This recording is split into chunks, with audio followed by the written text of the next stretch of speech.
වේදගු සබ්බ ධම්මේ කියන මේ ගාථාව විස්තර කරන්න කියලා අපිට ඉල්ලීමක් කරලා තියෙන්නේ. මේදී අපි දකින්න ඕනේ මේ බ්‍රාහ්මණ කියන වචනේ යේ බ්‍රාහ්මනා කියන වචනේ ඉස්සෙල්ලා තෝරාගෙන ඉන්න ඕනේ. යම් බ්‍රාහ්මණේ කියන වචනේ කියනකොට කවුද බ්‍රාහ්මණ කියන්නේ? බුදුරජාන් වහන්සේ වැඩ ඉඳ ඉස්සෙල්ලත් බ්‍රාහ්මණ හේවත් බමුණු කියන කොට්ටාසයක් හිටියා ලෝකේ ලෞකික වශයෙන් ලෝකෝත්තර ධර්මයක් අවබෝධයක් නැති. නමුත් බමුණු කියන කොට්ටාසේ අපිට තමයි බමුණු නැත්නම් බ්‍රාහ්මණයෝ කියන වචනේ ඒගොල්ලෝ භාවිතා කරගෙන ආවා. ඔය වචන බුද්ධ ශාසනයකදී පහළ වෙන දහම් අර්ථයෙන් නැත්නම් අර ඒ කියන ලෝකෝත්තර අර්ථයෙන් ශාසන අර්ථයෙන් කියන වචන පහු කාලයකදී පවත්වාගෙන ඇවිදලා වේදයට එකතු වෙන්නේ ওই වචනේ. වචනේ වේදයට ගෙනාපුවාම ලෞකික අර්ථයෙන් තමයි පස්සේ ඉන්න පිරිස ගේන්නේ. ඒ නිසා මේ බ්‍රාහ්මණ ගුණේ නැති අය අපි තමයි බ්‍රාහ්මණෝ අපි තමයි බ්‍රාහ්මණ කියන වචනයෙන් භාවිතා කරගෙන ගෙනාපු නිසා බුදුරජාණන් වහන්සේ වැඩි දින කාලෙ වෙන්නත් මේ බ්‍රාහ්මණ කොට්ටාසී කියලා කොටසක් ලෝකෙ හිටියා. ඒගොල්ලෝ ඒ වේදේ ත්‍රිවේදේ ඉගෙනගෙන ත්‍රිවේද පරප්‍රාප්ත බ්‍රාහ්මණයෝ කියලා ඒගොල්ලෝ ඒ නම භාවිතා කළා. බුදුරජාණන් වහන්සේ පෙන්නවා බ්‍රාහ්මණ කියන වචනයෙන් පෙන්වන්නේ ඒ සාමාන්‍ය අය නෙමෙයි. බ්‍රාහ්මණ කියන වචනේ නිරුක්තියත් එක්කලා පෙන්වනවා. බහකලා වූ මනසක් ඇති නිසා බහ මන කියන වචනේ තමයි බ්‍රාහ්මණ කියන එකට සංස්කෘත වලට අරගත්තේ. එතකොට බ්‍රාහ්මණ කියන වචනයෙන් පෙන්වන්නේ බහකල මනසක් නැත්නම් බහකල මානයක් ඇත්තා බ්‍රාහ්මණයි. මානේ බහ කරනවා කියලා කියන්නේ අලු කර දමනවා. මානේ අලු කර දැම්මට පස්සේ මානයක් නැහැ. එහෙනම් මානේ ඉවරටම ඉවර කරගන්නේ අරිහත්ත්වයටපත් වුණාමයි. අස්මිමානයක් කෙලවර කරනවා. එයා නියම බ්‍රාහ්මණ කියන වචනේ ගැලපෙන්නේ අන්න ඒ කියන අස්මිමානිය දුරු කරපු උත්තමයන්ට. එන හරියතුන් වහන්සේලා. එක අවස්ථාවකදී සාන්තති කියන අමාත්‍යයා 7 දවසකට රජකම අරගෙන රජකම් කරලා අන්තිමට අවසාන මොහොතේ බුදුරජාන් වහන්සේ දැක්කා අරිහත්ත්වයටපත් වෙන්න හේතු ආසනාවක් තියෙනවා. හැබැයි මරණයත් ඒ ආසන්නවම තියෙනවා. මේ වගේ අවස්ථාවක් තියෙන මෙයා දැකලා අතාවිට එනකොට අතාවිට ඉඳද්දීම බුදුරජාණන් වහන්සේ දේශනා කරපු පුංචි ධර්මයක් අහලා අරිහත්ත්වයටපත් වුණා. අභිඥා බලලාභී සියල්ලම ලැබිලා අරිහත්ත්වයටපත් වුණේ දැන් අතාගේ පිට ඉන්න මේ සන්තති කියන අමාත්‍යයා. 7 දවසකට රජකම් කරලා රජකම බාර දෙන්න 7 වෙනි දවසේ අවසානයේ එන වෙලාව. කතාව දීර්ඝයි සන්තති අමාත්‍ය කතාව. ඉතින් ඒ නිසා මොකද වෙන්නේ මේ වෙලාවේදී ධර්මය අහලා අරිහත්ත්වයටපත් වෙලා බලනකොට කාලය ඉවරයි පිරිනවම් පාන්න හදනවා අතාගේ පිට උඩ. මේලාදී බුදුරජාණන් වහන්සේ කිව්වා සන්තති සැකහැරලා පිරිනවම් පාන්න කියලා. සැකහැරලා පිරිනවම් පාන්න කියන්නේ ලෝකයා දන්නේ නැහැ මේ රහතන් වහන්සේ නමක්. මෙන්න මේ වෙලාවේදී අදිෂ්ඨාන බලයෙන් ආකාශයට නැගිලා පිරිනවම් පෑමත් සමග තේජෝ කසිනේ නැගිලා ශරීරයේ උඩදීම දැවිලා අළු වෙලා යන අදිෂ්ඨාන කළා. ඒ මොහොතේ ආකාශයට නැගිලා හිටන් ආකාශයේදීම පිරිනවම් පාලා තේජෝ කසිනේ මුළු ශරීරය ආකාශයේම දැවිලා අළු වෙලා ගියා විවර වැටුන්නේ නැහැ මොනවා. මෙන්න මේ බඳු විද්‍යාවක් කාලා පිරිනවම් පෑවා. මෙන්න මේ අවස්ථාවේදී මිනිසුන්ට හිතා ගන්න අමාරුයි මේ බ්‍රාහ්මණයෙක්. එහෙනම් මේ රහතන් වහන්සේ නමක්. රජ ඇඳුම්, ඔටුනු, කඩු ඔක්කොමත් ඇඟි. රජ ඇඳුම් ඇඳගෙන කඩු වැළඳගෙන ඔටුනු දාගෙන දැන් මේ රජුරුව. 7 දවසකට රජකම බාර දුන්නා මේ සම්පති අමාත්‍යයට මේ 7 වෙනි අවසානයේ අවස්ථාව. මේවත් එක්කම තමයි මේ ආකාශයට නැගිලා හිටන් මේ විදිහට දෙවිල අලු වෙලා ඔක්කොම විනාශ කරලා ගිහිලා පිරිනවම් පාලා කෙලවර කළා. මෙන්න මේ අවස්ථාව මුල් කරගෙන බුදුරජාණන් වහන්සේ ගාථාවක් දේශනා කළා. අලංකතෝ චේපි සමං චරිය්‍ය සන්තෝ දන්තෝ නියතෝ බ්‍රහ්මචාරී සබ්බේසු භූතේසු නිදාය දණ්ඩං සෝ බ්‍රාහ්මනෝ සෝ සමනෝ ස බික්ඛු කිය. මේ අලංකතෝ චේපි කියලා හිතන් කියන්නේ මේ අලංකාරෝ හැරසිලා. යම් කිසි කෙනෙක් හිටියා. එයා සමචරියාවෙන් යුක්ත නම්.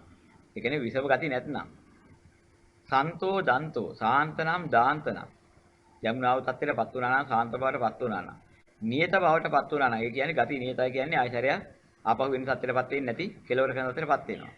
බ්‍රහ්මචාරී ආර්ය අෂ්ටාංගික මාර්ගයේ පූර්ණය කළා වූ චර්යාවෙන් යුක්ත වුණා නම් බ්‍රහ්මචාරී වුණා නම්.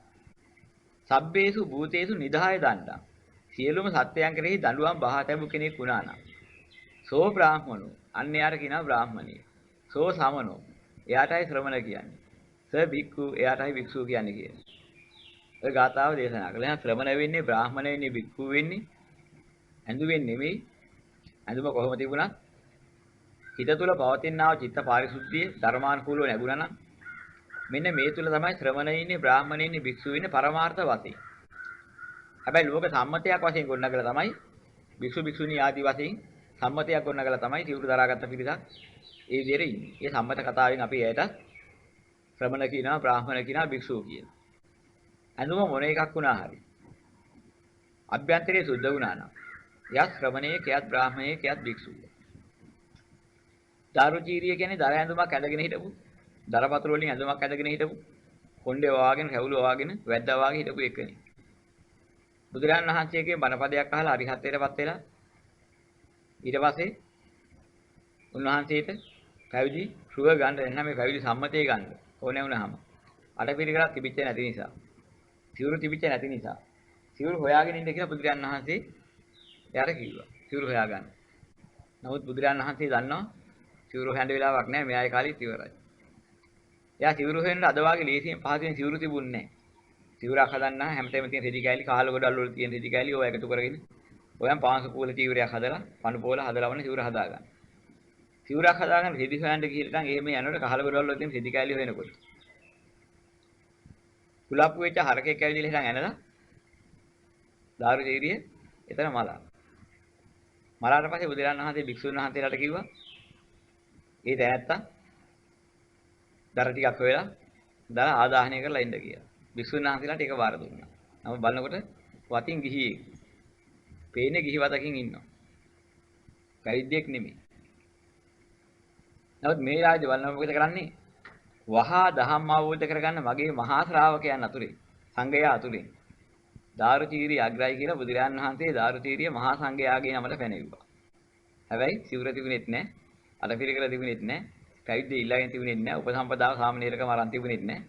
හැබැයි 80 මහා ශ්‍රාවකයන්ගෙන් එක්කෙනෙක් කියලා බුදුරජාණන් වහන්සේ පැනෙව්වා දාරුචීරිය.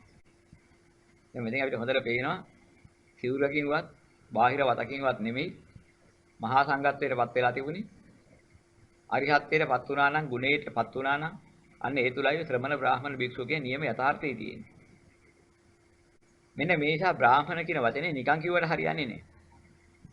හේතු ඇතුව අලුකල මනසකවත් මානෙ අලුකලපු කෙනෙක් බවට පත් වෙලා ඉන්න ඕනේ. එයයි නියම බ්‍රාහමණ. අනේ යේ බ්‍රාහමණා කියන තැනදී අපි දකින්න ඕනේ මෙන්න මෙයයි මේ බ්‍රාහමණ කියලා කිව්වේ. එනේ යම් අරිහත්ත්වයටපත් වෙච්ච උත්මේකත් නම් එයා තමයි මෙතන යේ බ්‍රාහමණා කියන වචنين පෙන්නේ. වේදගු කියලා කියන්නේ. ඒ පිළිබඳ යම්කිසි ලෝකයේ විද්‍යාවක් ඇද්ද? ඒ විද්‍යාවෙන් සියලු ආකාරයෙන් පූර්ණ වුණාම කියනවා වේදගු වුණා. ලෝකයේ පිළිබඳව දැකී ලෝකයේ දකිනා ලෝකයට සමුදේ ලෝක සමුදේවත් ලෝකේ හටගන්න හේතුව දකිනවා. ලෝක නිරෝධය දකිනවා ලෝක නිරෝධ මාර්ගයවත් ආර්ය අෂ්ටාංගික මාර්ගය දකිනවා. තව විදිහෙන් කියනවා චතුරාර්ය සත්‍ය තුළින් ලෝකයේ පිළිබඳව සියලු ආකාර කටයුතු දකිනවා. මෙන්න මෙහෙම දැක කෙනාට කියනවා. ඔය වගේම සියලු ධර්මයන් කෙරෙහිම මෙසේ දැනීමටපත් වුණා නම් අන්නේ යාර කියනවා වේදගු සබ්බ ධම්මේ. ලෝකේ එකම උත්තරමයයි වේදගු සබ්බ ධම්මේ කියන තැන ඉන්නේ. සියලුම ධර්මයන් පිළිබඳව දැනීමේ යුක්ත වෙන්නේ ලෝතර බුදුරජාණන් වහන්සේ. ඒ තමයි පළවෙනි මහා බ්‍රාහ්මණය. අන්නේ ඒසා කියනවා යේ බ්‍රාහ්මනා වේදගු සබ්බ ධම්මේ කියනකොටම වෙන කාටවත් ඒ தත්ත්වය අයිති නැහැ. එකම උත්තරමයයි කියවෙන්නේ ඒ ලෝතර බුදුරජාණන් වහන්සේ කියන්නේ. යේ බ්‍රාහ්මනා වේදගු සබ්බ ධම්මේ තේ මේ නමෝ එතුමාණන් වහන්සේට මේ নমස්කාරයයි තේච මං පාලයන්තු අන්නේ ආශිර්වාදේ ඒ කාරණේ මාව පාලනය වේවා මට රැකවරණ වේවා නමත්තු බුද්ධාන මම බුදුන්ට নমස්කාර කරනවා දුරයන්ට নমස්කාර කරනවා නමත්තු බෝධිය බෝධියට নমස්කාර කරනවා බෝධිය කියන්නේ බුද්ධත්වයේ කරා ඇදී ආව යම්කිසි මාර්ගයකින්ද ඒකයි ලෞතර බෝධිය. අන්න ලෞතර බෝධියටයි নমස්කාර කරන්නේ. නමත්තු බුද්ධානං නමත්තු බෝධිය. ඒ බුදු පියාණන් වහන්සේලා පැවුන්නා වූ ඒ මාර්ගයට තමයි බෝධිය කිව්වේ. බෝධිය ලෞතර බෝධියටත් নমස්කාර කරනවා. බෝධිය කියන්නේ බුද්ධත්වයේ කරා ඇදී ආපු ක්‍රමේ මාර්ගය. නමෝ විමුක්තාන. අන්නේ විමුක්තියටත් নমස්කාර කරනවා. නිවනට নমස්කාර කරනවා. නමෝ විමුක්තිය. මේ විමුක්තිය කරා එන්නා වූ යම්කිසි මගක් ඇද්ද? ඒ විමුක්ති මාර්ගයටත් මම নমස්කාර කරනවා. මෙන්න මේ ටික කියලා නම් Tamanට රැකවරණයක් පතන එක තමයි කරන්නේ. තේමේ නමෝ තේච මං පාලයන්තු කියන වදනේ. එහෙනම් යම් බ්‍රාහමණයෙක් සියලු ධර්මයන් පිළිබඳ නිපුණත්වයට පූර්ණත්වයට පත් උනේද? අන්නේ උත්තමයාණන් වහන්සේට මම নমස්කාර කරනවා. ඉතින් ඒ හේතුවේ මට ආරක්ෂාව සැලසේවා. මම බුදුරයන් වහන්සේලාට নমස්කාර කරනවා. ඒ බුද්ධ මාර්ගයේ ලෝතර බෝධියට নমස්කාර කරනවා. විමුක්තියට নমස්කාර කරනවා. විමුක්ති මාර්ගයට নমස්කාර කරනවා. මේකයි ඒකේ ගාථාවේ අර්ථය. নমස්කාරයේ ක්‍රම දෙකකින් කරන්න පුළුවන්. එකක් තමයි කාරණේ විශ්වාස කරලා, ඒ ಗುಣ විශ්වාස කරලා, ඒ උතුමන් කෙරෙහි නම්‍යතාවයක් දක්වලා, ගෞරවයක් දක්වලා, ගරු භක්තියෙන් යුක්තව ඒ කෙරෙහි තමගේ පැහැදීමෙන් ඒ යටහත් භාවය ප්‍රකාශ කිරීම. අනික තමයි ඊට හිත නමලා. හැබැයි සම්පූර්ණ වෙන නමස්කාරයේ ඊට හිත නමලා ඊට අනුව කටයුතු කරන්නේ වෙන්න ඕන. නම හිස් කර නමස්කාර. හිස නමා කරන්නේ නමස්කාරයයි. මොනවටද හිත නමන්නේ? දැන් අපි ඔළුව නමන්නත් පුළුවන් හිත නමනවා කිය. හැබැයි මම නම් ඔකට ඔළුව පාත් කරන්නේ නැහැ කියන. ඒ කියන්නේ ඒක ළඟට කියලා බෙල්ල පාත් කරන්නේ නැහැ කියන එක නෙමෙයි. ඒ පුද්ගලයා කරන වැඩවලට යටත් වෙන්නේ නැතුවමක් තියෙනවා මම උන්ට ඔළුව පාත් කරන්න ලැහැත් වෙලා නැහැ. අන්න හිත නමනවා කියන එකේ අර්ථයක් තියෙනවා. එහෙනම් හිත නමන්නේ යම් කිසි ධර්මයක් අහලා ඒ ගුණේ දැකලා ඒ ගුණේ කරේ තමුගේ නැමී සිටීමක් හිටියනම් ඔළුව උස්සගෙන හිටියත් নমස්කාර කරනවා. ඔකයි හිත නම කටයුතු කිරීම নমස්කාරය.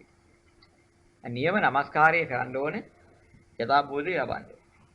ධර්මයේ අහලා ධර්මයේ තේරුම් අරගෙන බුද්ධ ධම්ම සංඝයාගේ ත්‍රිවිධ රත්නයේ තේරුම් අරගෙන තමන් ඊට ගරු කරලා ඒ මාර්ගය අනුගමනය කරන්න පටන් ගත්තොත් ඔළුව උස්සගෙන හිටියත් අත් දෙක ළඟ නොකර හිටියත් එයා කරන්නේ මහා নমස්කාරය. নমස්කාරය තෝරා ගන්න ඕනේ. දැන් මේක කළා කියන්නේ කවුද? ඔය ගාතාව තියෙන්නේ මොනරා. දැන් මොනරා හැම වැදගෙනද ඔය ටික කිව්වේ. නමත්තු බුද්ධාන නමත්තු බෝධියා කිව්වේ. මොනරා කකුල් දෙක උස්සලා ඉඳන් ලං කරලා ඉඳන් අල්ලේ තියාගෙන. නමුත් මොනරා වැදලා නැද්ද? දැන් මේකේ තියෙනවා ගෞරව කිරීම. උඩ පුළුවන්කමක් නැහැ. අර කියන්නා වූ හිතනම කටයුතු කරන්න මොනරා පුළුවන්කමක් නැහැ. නමුත් අපේ බෝසතාණන් වහන්සේ සසල සැරිසරනකොට මයුර හෙවත් මොනර කුලයක ඉපදිලා කරපු වැඩ පිළිලා සංසාරේ පුරුද්ද. සසර වැඳලා පුරුදලා කරලා පුරුදු බුදුරන්ට ගරු කරලා බුදුරන් වහන්සේලාට নমස්කාර කරලා තිබිච්ච සංසාර පුරුද්ද ඇවිදලා තමයි මොනරා ඒ අධ්‍යයය මොනරා අධ්‍යයය පුරුදු කරගත්ත එකක් නෙමෙයි යෝග. මිනිස්සෙලා ඉන්න කාලේ මිනිස්සෝ පුරුදු කරගත්ත දෙයක්. ඒක පාරම්පරිකව නැත්නම් ඒ සාම්ප්‍රදායිකව ඒ මනසට සංපත් වෙලා හිටන් ඒ තත්ත්වෙන් තමයි ඒ අදහස ගත්තේ. මේ මොනරට සිංහල භාෂාව පාලි භාෂාවවත් බෑ. ඌ කෑ ගහන හැටි කෑ ගැහුවට අදහස මත වෙනවා ওই විදිහේ.